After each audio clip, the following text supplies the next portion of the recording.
എണ്ണ അധികം ഇല്ലാതെ ഒരു മുട്ടക്കറി ഉണ്ടാക്കാം. അതിനായിട്ട് ഞാൻ എണ്ണ ഒഴിച്ചു, സവോളയും പച്ചമുളകും എല്ലാം കൂടി ഇട്ട് ഉപ്പും ഇട്ട് മൂടി വെച്ചിട്ട് നമ്മൾ 2 കറിവേപ്പിലയും കൂടി ഇട്ടിട്ടാണ് ഇളക്കി കൊടുക്കണം.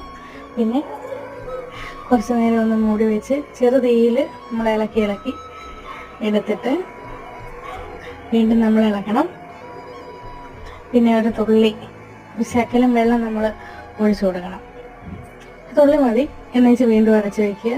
അപ്പോൾ ആ വെള്ളത്തിലിരുന്ന് അത് നന്നായിട്ട് ആവി കയറി വെന്ത് നന്നായിട്ട് കുഴഞ്ഞ് കിട്ടും. കുഴഞ്ഞ് കഴിയുമ്പോൾ അതിൻ്റെ അകത്തോട്ട് ഇച്ചിരി മഞ്ഞൾപ്പൊടി, മുളക് പൊടി, മല്ലിപ്പൊടി, പിന്നെ ഒരു ശകലം ചിക്കൻ മസാലയും കൂടെ ഞാൻ ഇടുന്നുണ്ട്. എന്നിട്ട് നന്നായിട്ട് വഴറ്റണം.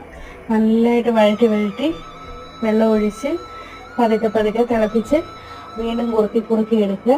മുട്ട ഇട്ട് കൊടുക്കുക, കരിവേപ്പില ഇടുക. അപ്പോൾ ഇന്ന് വൈകിട്ട് ചപ്പാത്തിയും മുട്ടക്കറിയാണ്. അപ്പോൾ ഇത്രയേ ഉള്ളൂ. ബൈ.